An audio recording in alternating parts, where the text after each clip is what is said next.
If you're a die-hard Browns fan and love breaking down the game like we do, hit that subscribe button and turn on the bell so you never miss a blitz. The Cleveland Browns set the NFL world buzzing when they traded away the to overall pick in the draft, passing on the opportunity to select one of the most hyped prospects in recent memory, Travis Hunter. It was a move that sent shockwaves across Cleveland and beyond. Fans were already envisioning Hunter lighting up FirstEnergy Stadium, playing both sides of the ball, shutting down elite receivers, and catching touchdowns on the other end.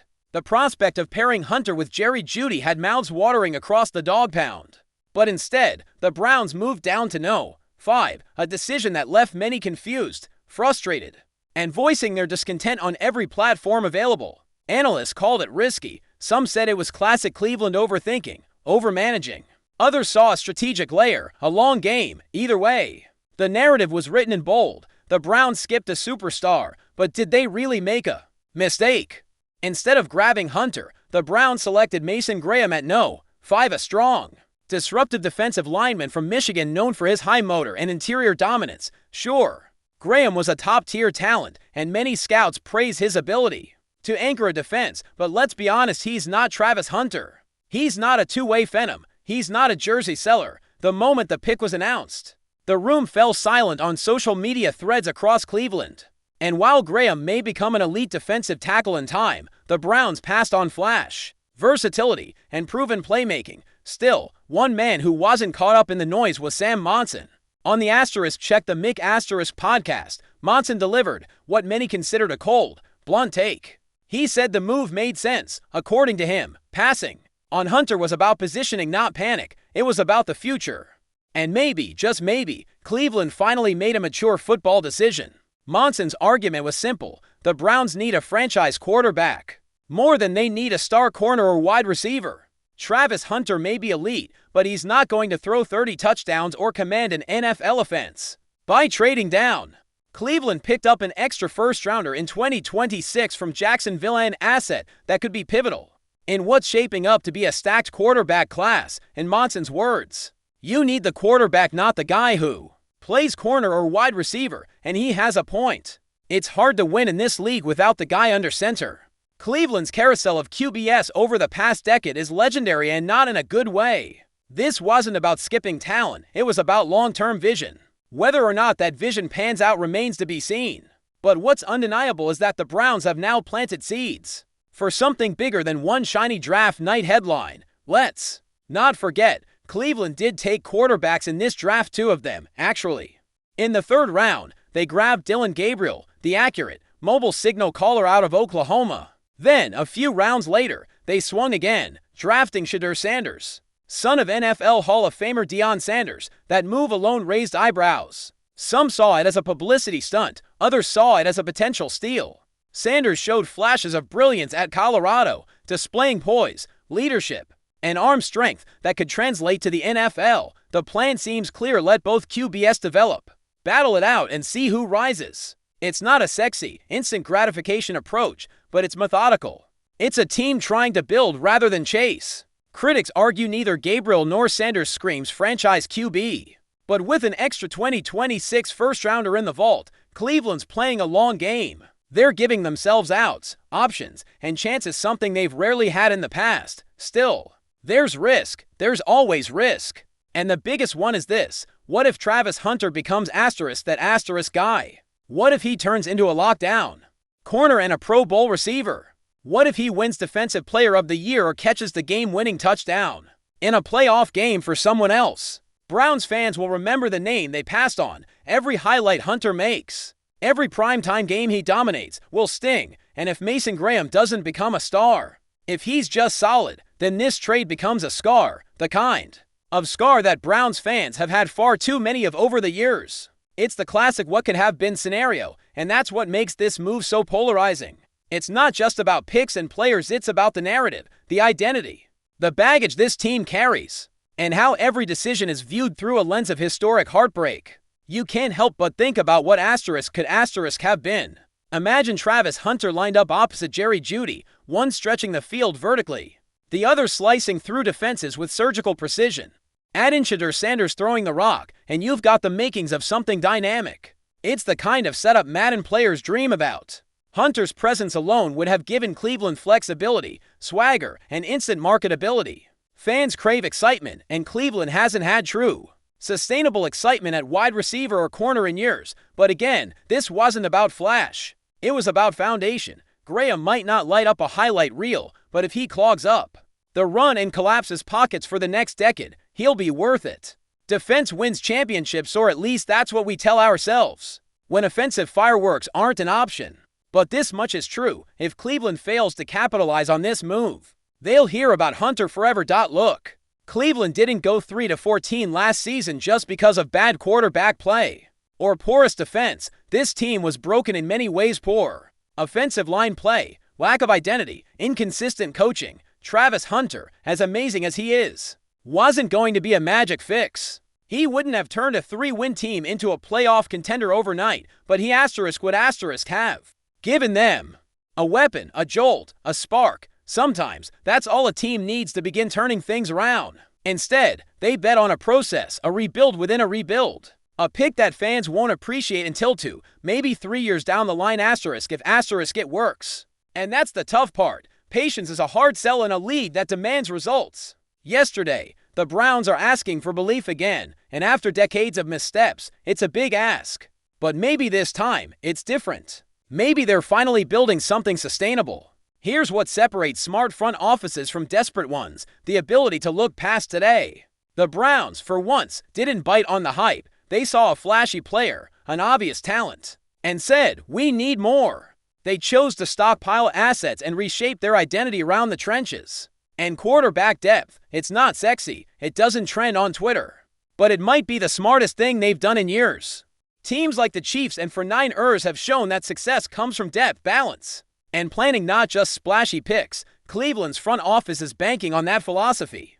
They're trying to win the long game, not the press conference. And if SHEDEUR Sanders turns into a legit starter, if Mason Graham becomes a Pro Bowler, this draft will go down as the turning point. Until then, fans will grumble, and highlight reels of Travis Hunter will be hard to ignore. But there's a method to the madness. Of course, all of this could blow up in their faces. The NFL is a league where the margin for error is razor thin. A wrong pick here, a missed throw there, and a promising rebuild can spiral into another dark chapter. Browns fans know this better than anyone. They've lived it. They've seen the hype, the heartbreak, the what-ifs, so skepticism is more than fair. But with this draft, there's at least a blueprint, a logic. It may not satisfy the impatient, but it offers a direction.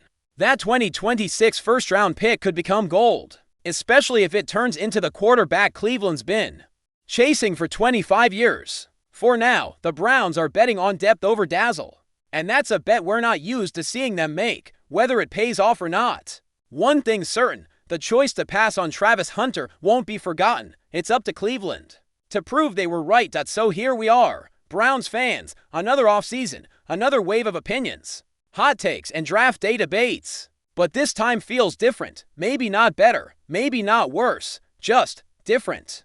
There's a quiet confidence from the front office. They're not chasing ghosts. They're planning for something sustainable. Will it work? That depends on player development, coaching, health, all the usual caveats. But what matters now is execution. It's time for the Mason Grahams, the Dylan Gabriels, and the SHEDEUR Sanders of the world to show up and shut up the doubters. It's time to turn patience into progress. And if that happens, if this gamble pays off, passing on Travis Hunter could be remembered not as a blunder, but as a breakthrough. Only time will tell. Until then, Browns Nation will keep watching, hoping, and questioning, because in Cleveland, football isn't just a game, it's a legacy, and every draft writes a new chapter. Enjoying the content so far? Smash that like button and drop your take in the comments. We want to hear what you think about the Browns this season. Something is definitely brewing behind closed doors in Cleveland, and we might just be witnessing the start of a full-blown locker room eruption. According to multiple whispers coming out of the Browns camp, star edge rusher Myles Garrett is reportedly not too thrilled with SHEDEUR Sanders, the young quarterback who recently joined the team. While details remain murky, several insiders have hinted that tensions have been building quietly for weeks, culminating in what some describe as a fiery exchange during a recent closed-door practice session. Though no cameras captured the moment, sources close to the team claim Garrett's frustration boiled over following a series of miscommunications on the field. The alleged clash was loud enough that several veterans stepped in to calm things down. While the Browns have remained tight-lipped, the energy surrounding this rumor is undeniable. Could this be the start of a major internal divide between Cleveland's defense and its new offensive face? From what we've gathered, the root of the tension might not even be entirely personal. Garrett, a leader in the locker room and arguably the heart of the Browns' defense, is known for his professionalism, intensity, and pride in setting a high standard. SHEDEUR, on the other hand, brings swagger, youth, and a new school energy that doesn't always gel with the established order. He's flashy, vocal, and unapologetically confident, a combination that can rub some veterans the wrong way, especially when the results aren't immediate. During OTA sessions and early training camp reps, SHEDEUR's command of the offense has been inconsistent, which may have frustrated Garrett and others on the defensive side of the ball. Several players, anonymously of course, have suggested that Myles doesn't appreciate SHEDEUR's body language when things go south.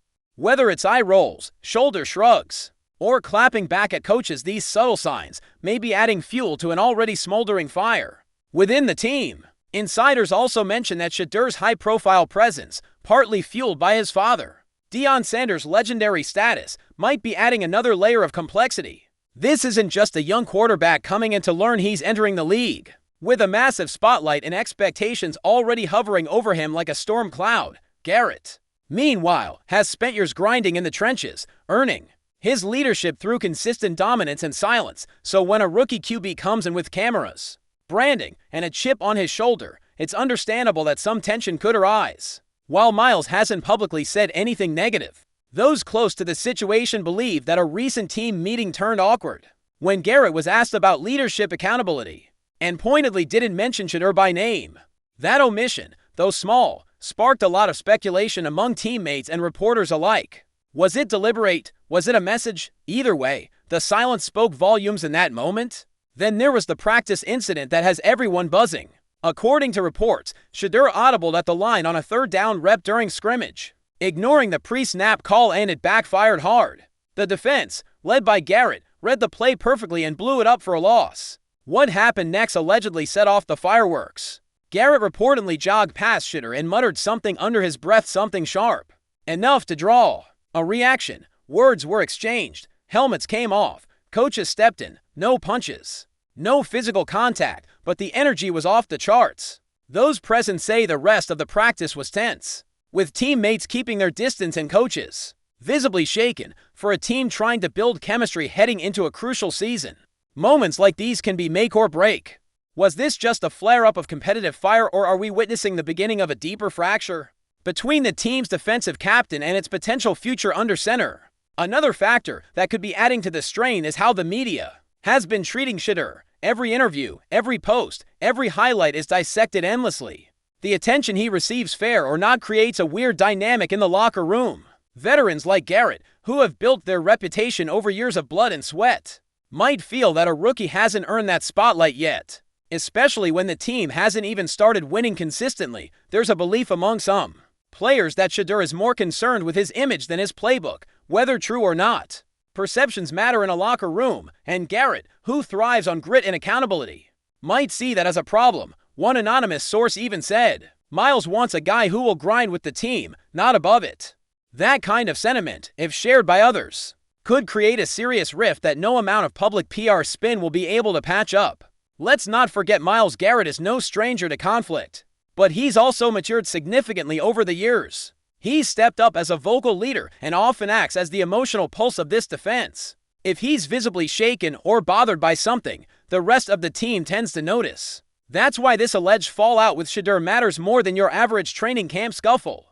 It's not about one bad throw or one play call, it's about a potential culture clash. Garrett represents old school, blue-collar football. SHEDEUR represents the new era of branding, personality, and social media influence. And in many ways, this could be symbolic of a larger identity struggle within the Browns. Are they a defense-first team led by discipline and silence, or are they embracing a flashier, player-first philosophy? These questions are looming large now, and the answers might not come until it's too late to course-correct. What's even more intriguing is how the coaching staff is reportedly walking on eggshells around the situation.